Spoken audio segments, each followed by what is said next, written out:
Hello, magandang hapon sa inyong lahat mga kababayan ko.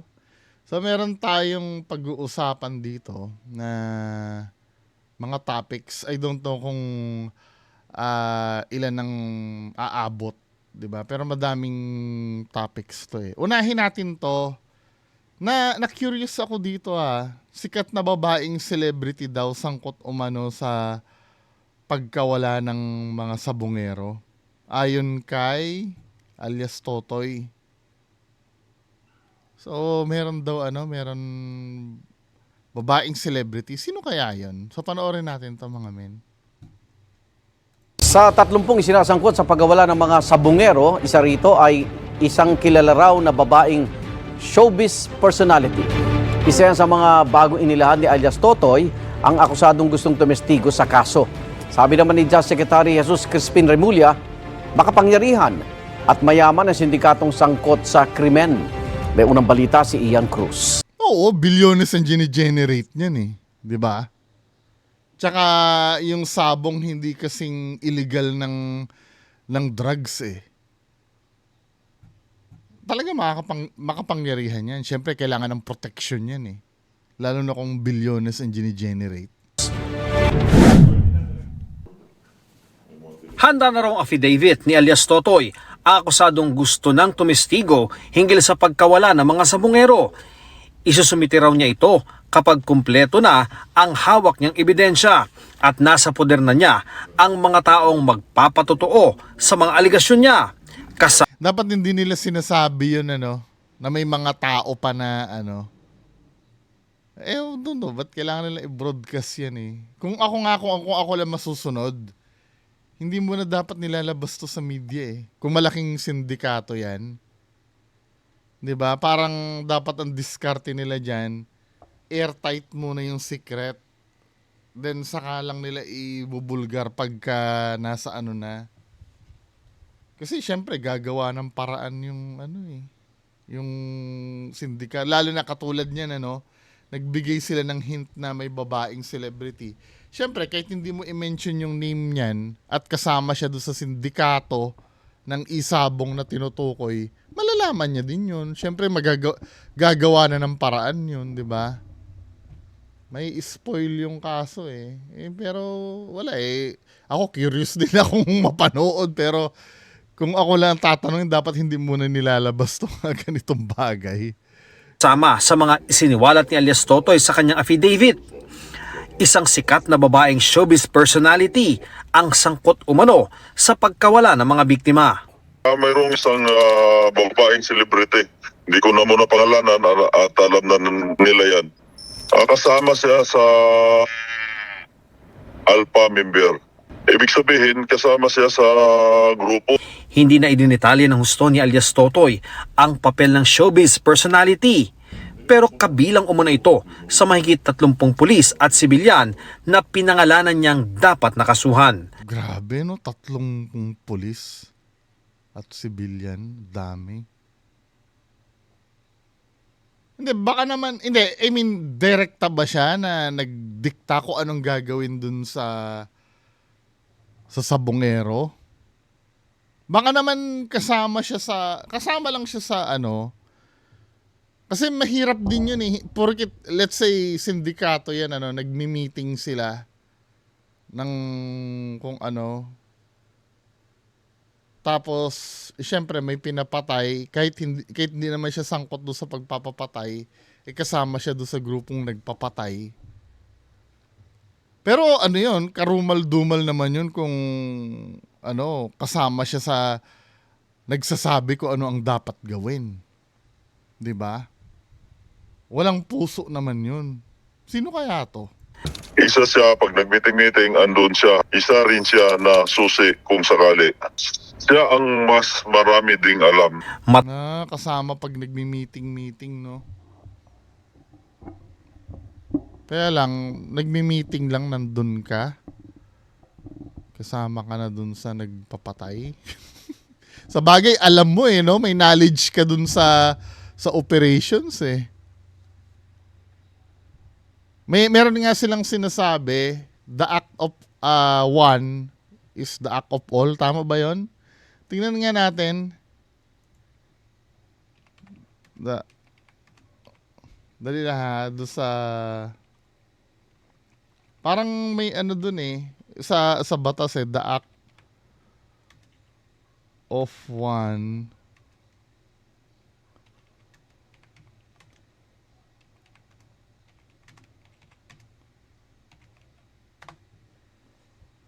tingnan natin.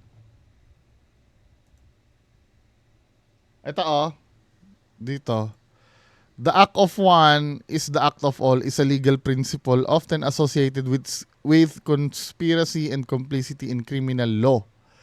It essentially means that when two or more individuals conspire to commit a crime, each individual is liable for the actions of the other in furtherance of that conspiracy, even if they didn't directly participate in every act. Oh.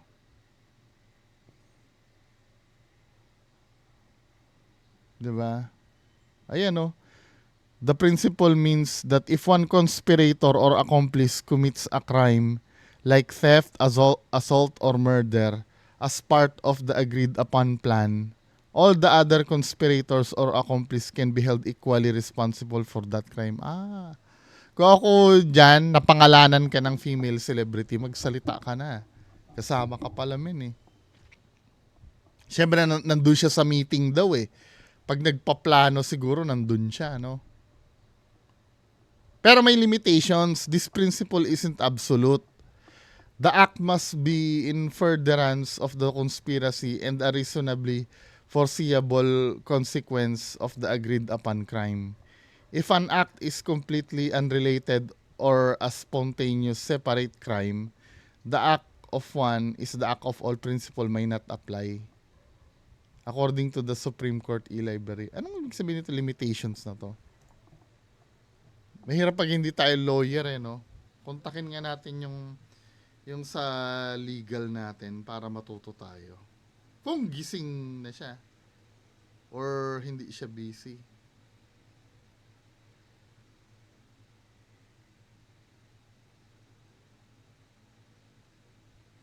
Tingnan natin kung magre-reply. Anyway, pagpatuloy natin.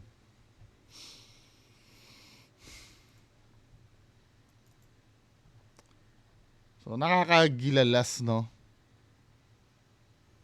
Yung sa limitations, ewan ko kung paano mag-a-apply yun dito. Siguro, kung nandito sa sinasabi ay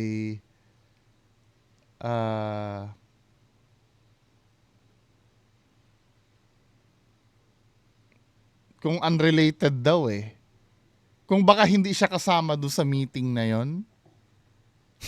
Anyway, hintayin natin yung yung may alam, Yun ang magsasalita. Pero basically, may principle na ganon. The act of one is the act of all. 'Di ba? Pagpatuloy natin. Mataas daw ang katungkulan ni alias Totoy sa sindikato at isa umano siya sa katiwala ng sinasabi niyang mastermind. Ayon kay Justice Secretary Jesus Crispin Remulla, may tuturing na makapangyarihan at mayaman ang sindikato ng mga sabungero na itinuturo ni alias Totoy. 20 ang isinangkot nito sa core group. Kakilala yan. Pero hindi natin pwedeng i-reveal pa kasi nagka-case builder pa rin tayo. May grupo yan na kasama. Pero the fact na binobroadcast nyo yan, yung mga clue na yan, di ba, syempre, alam din nila na sila yung pinag-uusapan But, ewan ko, no-brainer na yan na ganyan. Syempre, ma-alerto pa rin yan kahit pasabihin mo na hindi mo sasabihin ang pangalan. Sino lang ba ang nagpapatay do sa mga sabungero na yon? 'Di ba? Sino pa ba yung operator ng isabong na nagpapatay sa mga but anyway, 'di ba? Parang kasing na yun kasing tumbas na yun ang pinangalanan mo Parang ganito yan nasa elevator tayo. Hindi mo sasabihin, let's say 3 tayo sa elevator, isa umutot, 'di ba? Kahit pa sabihin mong hindi mo kilala yung umutot tapos mura-murahin mo, putang ina yung umutot na yon. Siyempre, alam niya sa sarili niya siya yung minumura mo. Anyway, patuloy natin. Kasi nagka-case builder pa rin tayo. May grupo yan na kasama, pero meron talagang corporate setup yung principal natin na kumikilos. Bukod sa organisado, malalim rin umano ang kapit ng grupo. Mayroon pa tayong grupo ng police officers na involved. Hindi ito basta-basta. Grabe, no? Some of them, government officials. Minsan na rin anyang nagmalaki ang mastermind na hanggang Korte Suprema ay may impluensya sila. Basta yung sinasabi ng mastermind, narinig ko yung kanyang in his own words, kaya natin yan. Kahit Supreme Court daw, kaya niya. Meron silang videos, no? Na record. Sinasabi niya. Kaya kakausapin natin ng Chief Justice. We will tell him what are the things that are hindering our way through this. Kasi nga, ang bigat talaga na kalaban sa dami ng pera. Ang Korte Suprema hindi pa raw makakapagkomento ayon sa tagpaysalita. Di ba makakomento kasi iisipin pa yung sasabihin. Mapubuking tayo. Na si Attorney Camille Ting dahil hindi pa naman nila nakakaharap si Secretary Remulla kaugnay sa bagay na ito. Gumugulong na naman ang inisyal na pag-iimbestiga ng National Police Commission o NAPOLCOM dahil may isinasangkot na pulis si alias Totoy. Wala anya silang sasantuhin. Ang NAPOLCOM ang pulis ng pulis. Hindi ako komportable na may mga kasama tayo sa police force, sa PNP, na involved dito sa mga nawawalang mga sabongero. Hindi daw siya comfortable. Sir naman, as if naman na na ngayon lang nangyayari yan, na may opisyalis nyo or mga tauhan nyo na nasangkot sa ganyan. Kahit 90s action movie, may mga pulis ng involved sa sindikato eh. 'Di ba? Marami na napatunayan na ganyan at the past, 'di ba? Parang makapagsalita si Sir, akala mo yung parang ngayon lang nangyari. No? Parang hindi daw komportable, 'di ba? Ko naman, mga bentahan na nga lang ng drugs dati, 'di ba? Yung naalala niyo yung may ni-raid na yung mga ng pulis, parang kinuha yung drugs. Ko naman to si Sir. Magdadalawang isip kung kinakailangan nating disiplinahin at tanggalin sa serbisyo at i-dismiss ang mga involved na police, gagawin natin to. Para sa Justice Department, may kredibilidad si alias Totoy. Credible enough. And sabi ko nga, hindi lang naman testimonya. Meron siyang mga dokumento na, tsaka may video pa nga na hawak. Kaya lang, di ba magko-conflict sa anti-wiretapping law yun? Pero alam ko, medyo na-amyendahan na yata yan eh, yung anti-wiretapping law na yan eh. Tingnan nga natin. Anti-wiretapping law exception. Anti-wiretapping. Ang alam ko ha, parang inamyendahan na to. Pwede ka nang mag-record daw ng conversation basta gagawin mo lang ebidensya. Pero kung i-broadcast mo sa public, bawal. Ito kasing ating legal, sumasagot eh. Anyway, bibigyan ko na lang kayo ng update pagka may natanong na tayong actual lawyer. Pero nakalagay dito kasi,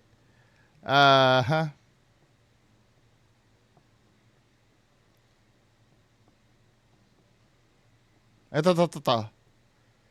Nakalagay dito that the primary exception of the anti-wiretapping law in the Philippines is when a party to the conversation records it. This means that recording a conversation you are actively involved in is not illegal. Pagkasama ka dun sa conversation, hindi daw illegal na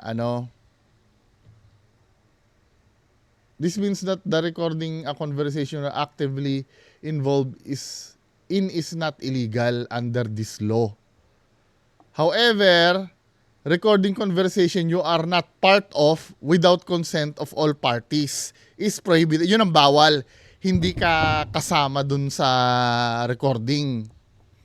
Additionally, peace officers can be authorized by a court order to wiretap in cases involving specific serious crime. Nagkakaroon na siya ng amendment kasi nung araw bawal na bawal talaga to eh. Yung wiretapping nung araw kasi 'di ba panahon ni Gloria Macapagal Arroyo kahit na kahit na hubad na sa katotohanan na napakinggan natin yung Hello Garci, hindi pa rin siya pwedeng gamiting hindi pa siya pwedeng gamiting ebidensya kasi winirtap yun. Pero dito sa Republic Act 4200 na to, pwede na siyang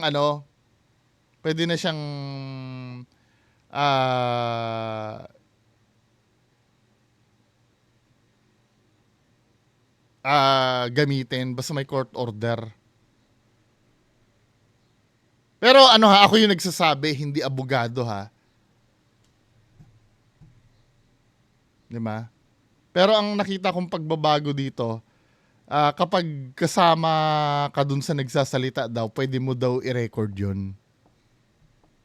Pag hindi ka lang kasama doon sa usapan, hindi mo pwede i-record. However, kung may court order, pwede na. 'Di ba? So yun ang magiging problem nito sa dito. Eh syempre, tapos pinagmamalaki pa na may kapit sa Supreme Court, no? Tingnan natin kung anong kalalabasan kasi may mga videos daw eh.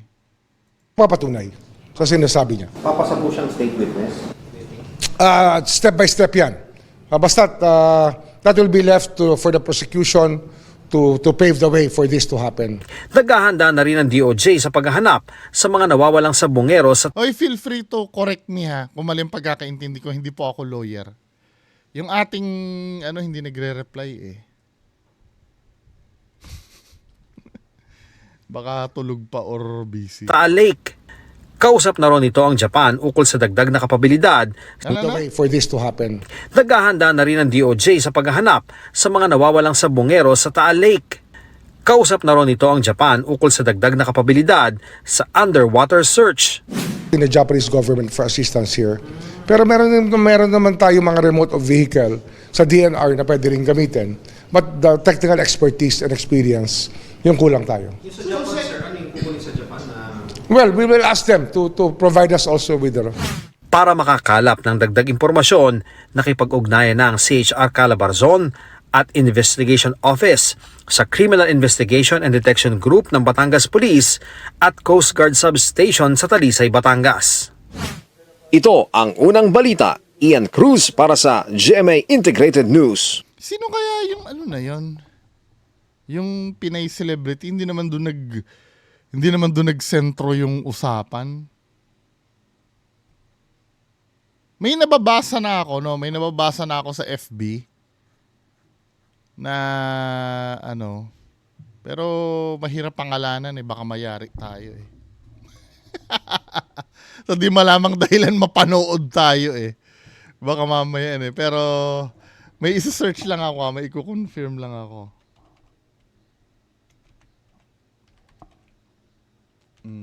Kasi ito yung tinuturo eh.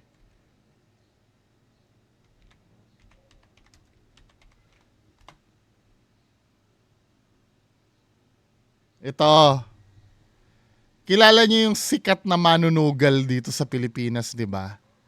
Yung yumaman dahil sa sugal. Involved siya sa wedding before. Yung taong yun kasi, nakarelasyon itong celebrity na to na mukhang mukhang alta sosyedad din. Yun ang sinasabi ng mga tao eh. 'Di ba? Ang clue, kapatid siya nung nagkaroon ng kontrobersiya sa kasal ng anak. Yun ang nababasa ko kasi na tinuturo sa comment section eh. Siya daw eh. 'Di ba? Hindi malayo no kasi alam kong attitude nito eh. Ninang ito ni Olivia eh. Anyway. Next. Kasya pa ba ng isa? Isa lang yun na pag-usapan natin ano. Next, ito naman. Ano ba ito? Dating testigo versus Apollo Kibuloy at mag-amang Duterte, sinasabing binayaran siya. Nakakaamoy ako ng politics dito eh. Binawi ng isang nagpakilalang alias Rene ang mga dating alegasyon niya laban kay Pastor Apollo Kibuloy at sa mag-amang Duterte. Gihit niya binayaran umano siya ni Senadora Risa Ontiveros noon para tumestigo sa Senado. Itinanggihan ni Ontiveros, voluntaryo raw ang naging paglalahad ng mga testigo sa Senado at suportado ng mga dokumento. May unang balita si Sandra Aguinaldo. Yes, pero pag umatras na yung testigo mo, sino pang iaharap mo doon, no? Kaya ako, kung akong tatanungin mo, dapat bigatan ang parusa sa perjury eh. Perjury yan, di ba? Pagka nagsinungaling ka under oath. Let's say, sabihin mo ng, ang kulong dapat niyan, sabihin mo ng 6 years, no? At gawin mong non-bailable. Para, kasi parang nangyayari, pinaglalaruan na lang ang tao eh. Ang resulta niya, hindi mo na alam kung sino nagsasabi talaga ng totoo. Ako personally kung akong tatanungin mo, mukhang kay Kibuloy pa lang, mukhang hindi gagawa ng maganda eh. Di ba? Tapos biglang babawiin yung...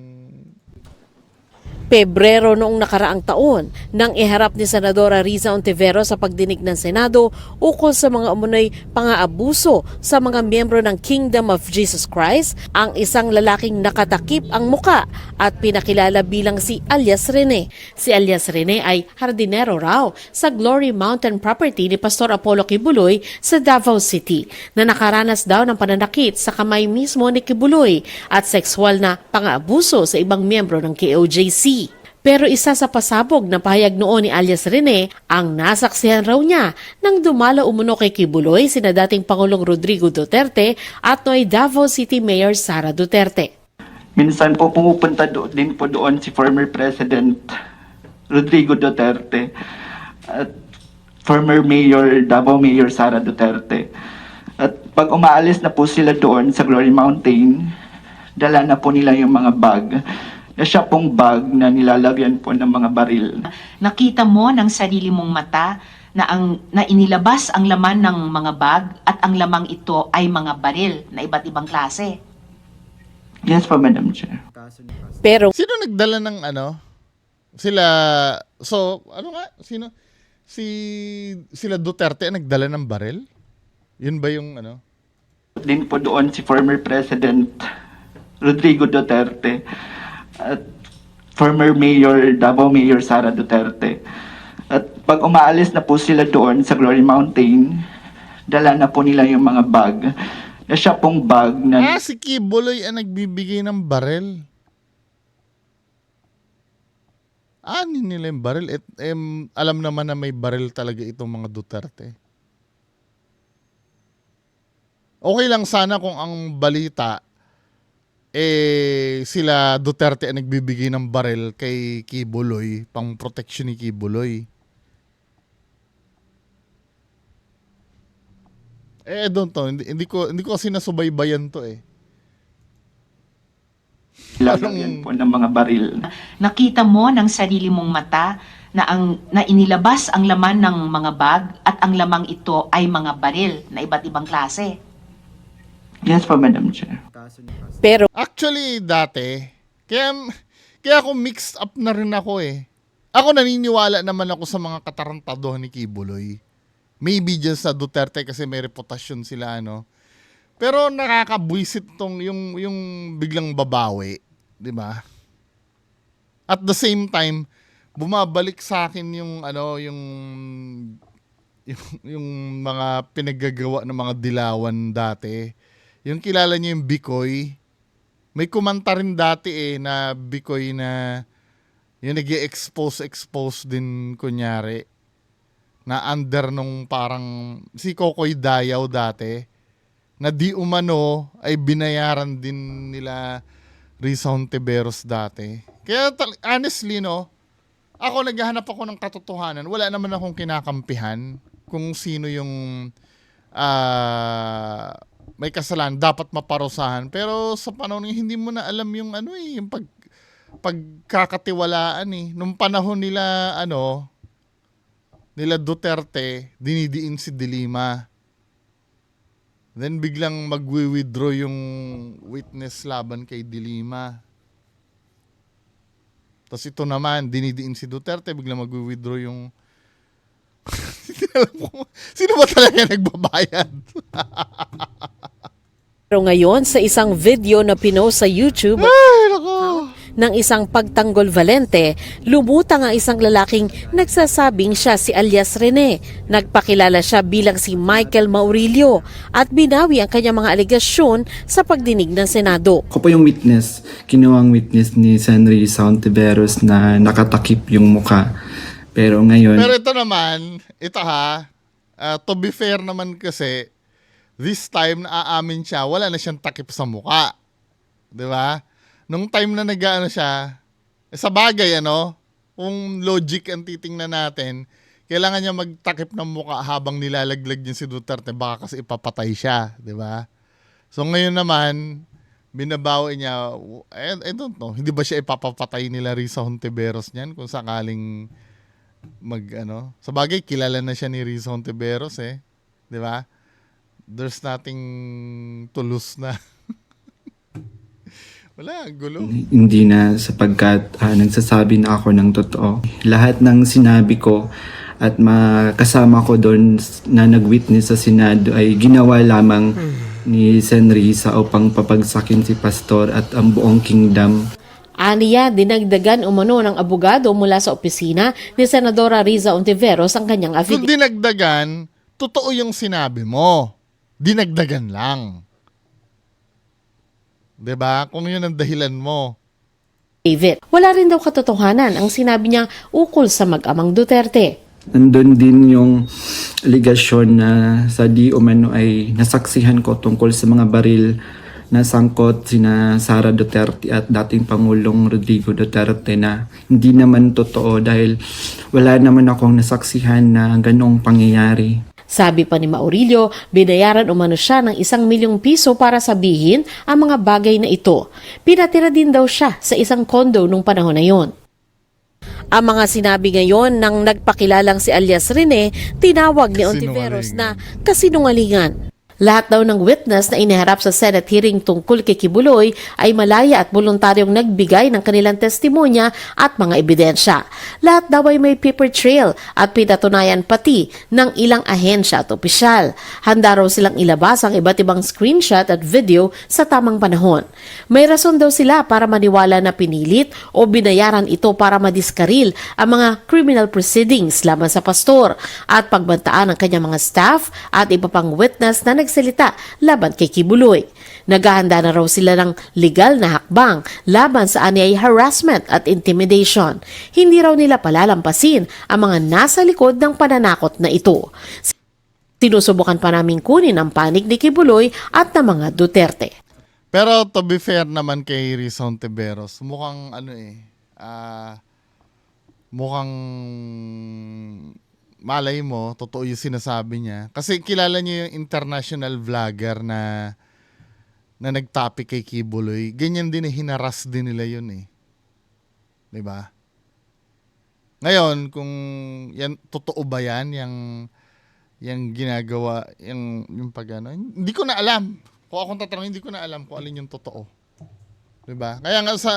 Kaya sinasabi ko sa inyo, sa susunod na election, wag na kayong boboto ng yung mga pangalan na na involved sa ganyan, yung magkabila ang panig. Baguhin na natin ang Pilipinas. Huwag na kayong boboto ng Duterte, Marcos, Aquino, yung mga dating mga bida. Wala eh, lahat mga walang hiya eh. Wala na bang ibang pwedeng iboto dyan? Yung walang bahid ng kampihan, walang bahid ng ano. Anyway, yan lang naman po ang pag-uusapan natin. Magandang hapon sa inyong lahat. Bye-bye.